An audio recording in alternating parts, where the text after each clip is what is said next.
The Snail and the Whale by Julia Donaldson and Axel Scheffler.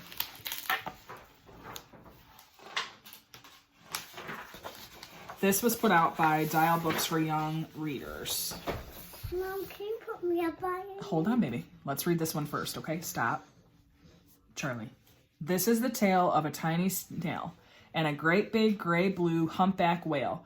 This is a rock as black as soot, and this is a snail with an itchy foot. The sea snail slithered all over the rock and gazed at the sea and the ships in the dock. And as she gazed, she sniffed and sighed. The sea is deep and the world is wide. How I long to sail, said the tiny snail.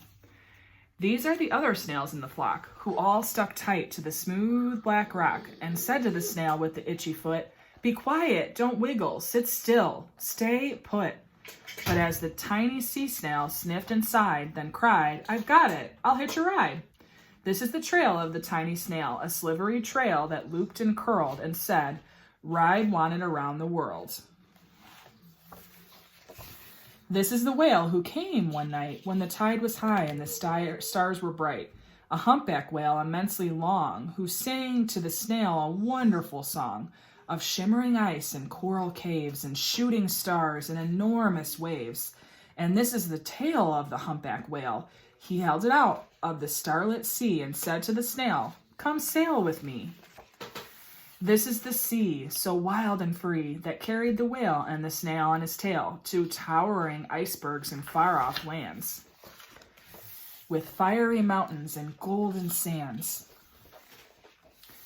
These are the waves that arched and crashed, that foamed and frolicked and sprayed and splashed. The tiny snail on the tail of the whale. These are the caves beneath the waves, where colorful fish with feathery fins and sharks with hideous toothy grins swam past the whale and the snail on his tail.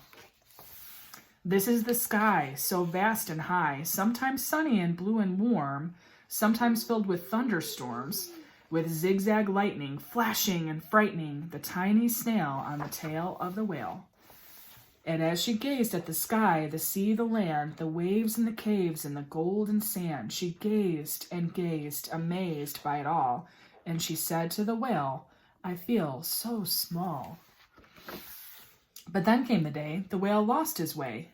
These are the speedboats running a race, zigging and zooming all over the place, upsetting the whale with their ear-splitting roar, making him swim too close to the shore. This is the tide slipping away. And this is the whale laying beached in a bay.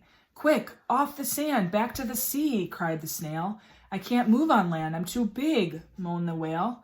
The snail felt helpless and terribly small. Then, I've got it, she cried and started to crawl. I must not fail, said the tiny snail. This is the bell on the school in the bay. Ring the children in from their play. This is the teacher holding her chalk, telling the class, sit straight, don't talk. This is the board as black as soot, and this is the snail with the itchy foot. A snail, a snail, the teacher turns pale. Look, say the children, it's leaving a trail. This is the trail of the tiny snail, a silvery trail saying, Save the whale. These are the children running from the school, fetching the firemen, digging a pool, squirting and spraying to keep the whale cool. This is the tide coming into the bay, and these are the villagers shouting, Hooray! As the whale and the snail travel safely away. Back to the dock and the flock on the rock, who said, How time's flown, and haven't you grown? And the whale and the snail told their wonderful tale of shimmering ice and coral caves and shooting stars and enormous waves, and of how the snail, so small and frail, with her looping, curling, silvery trail, saved the life of the humpback whale.